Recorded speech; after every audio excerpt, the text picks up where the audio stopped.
In the adventure, Turn of Fortune's Wheel, it was most important for us that it feels like Planescape. So it needs to feel like the weirdness is there, the stakes are there, the multiversal span to it. Yeah. And you start at 3rd level. Yeah. Which is immediately a challenge with, like, when there's pit fiends and devas walking around, how do you, a little 3rd level character, feel like something significant is going on? And part of that is to put you at the heart of the weirdness. In a way, the characters themselves are part of the weirdness that's going on. Very early on in the adventure, you wake up in the mortuary. This is going to be immediately familiar to pretty much anyone who's played Planescape Torment, because we wanted to have that Easter egg very early on. You wake up in the mortuary, Mort shows up, and is immediately there like, hey, you're alive, but you're not the guys that I'm looking for, and moves on. But from there, you have to escape the mortuary, you have to go out and explore Sigil, and your adventures proceed from there. Part of what makes things so weird, though, is that very early on, there's a pretty good chance that you're gonna die.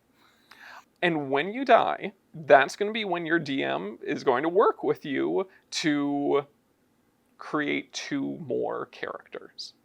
How elaborate you want to make this, how much you want to go into that, whether you've been playing a fighter and all of a sudden you want to make a wizard, whether you've been playing a fighter and now you want to make a fighter what has a mustache. Like, these are all viable options. But the idea is that the multiverse doesn't really know what to do with you. Like, you're suffering from some sort of multiversal glitch.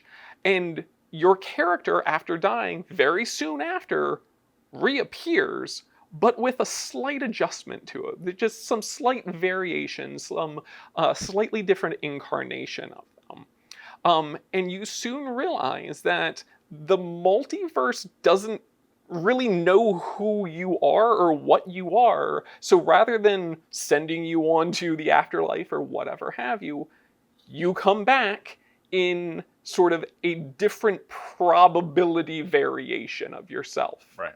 And that's going to be something that goes on throughout the game. You will be, or throughout the adventure, you'll continually be shifting from incarnation to incarnation, from one of 3 different versions of yourself, as you try to figure out what's wrong with the multiverse and why you're at the center of it.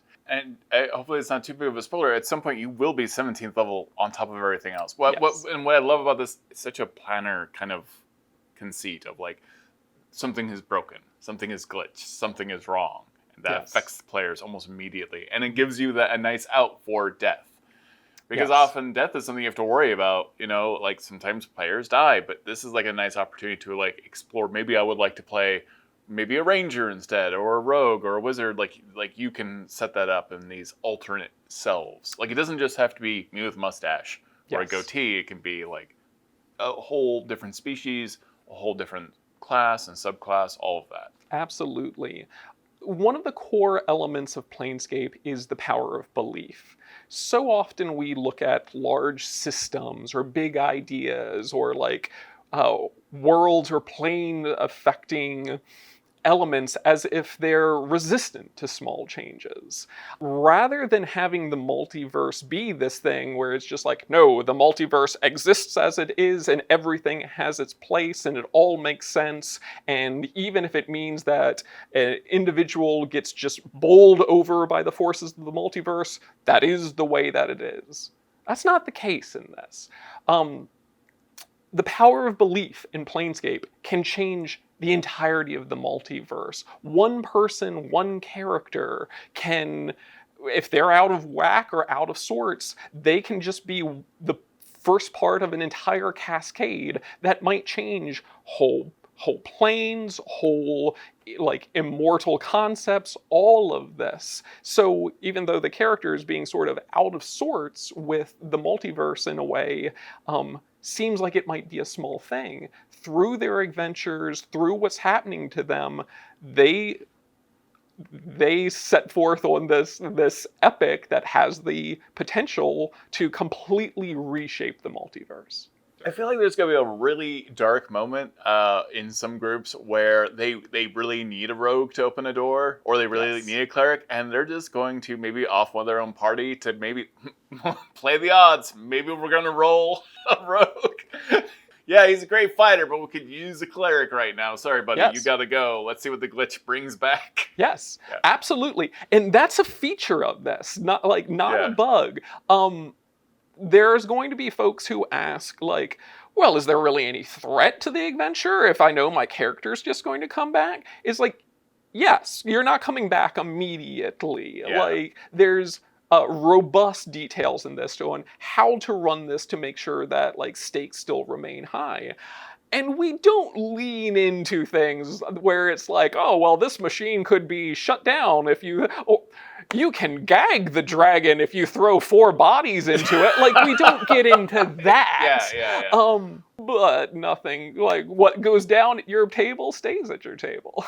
I don't want to ruin the adventure that we find here, but, like, what are some of the elements that people are going to be witness to? I know Modrons are involved, for instance. Modrons are definitely involved. Sigil and the Outlands are the 2 primary settings for it. So there are folks out there that definitely have a fan favorite in Shemeshka, the Arcanoloth. She is one of our prime frenemies throughout this adventure, so you get to go to Fortune's Wheel, her casino. Shemeshka is this Arcanoloth information broker who's so sly and so stylish and has her fingers in many sinister soups. And she wants to help the characters so long as they help her. So you end up going to Fortune's Wheel, her casino, and you have the opportunity to play all of these wild Planar games. For me, one of my favorite elements in it are the Mimirs. So Mimirs are these magical, floating, skull-like devices that have in them information from across the planes. There's so much to know about Planescape, the outer planes, Sigil, all the creatures that live there. No DM should have to feel like they need to do a survey course on extraplanar physics to get folks on the same page as the setting. Yeah. So Mimirs exist as essentially these little floating sages. You can ask them their questions about whatever topic in the multiverse, and they will do their best to answer, typically from recordings from explorers from across the planes. So you get one of these relatively early on in the adventure. But you also realize that the one that you have is missing information. And as part of the adventure, you're set off on a tour across the Outlands to fill in the gaps that this Mimir is missing. Oh, interesting. And in the course of doing that, ultimately, you'll get the information that you need. But until then, the Mimir is going to be relying on you to fill in that information. And whether characters end up being accurate in their information or whether their information is skewed, all of that's going to be taken in by the Mimir. And what ramifications that might have could potentially be significant in a setting that is so much about what you believe becomes reality.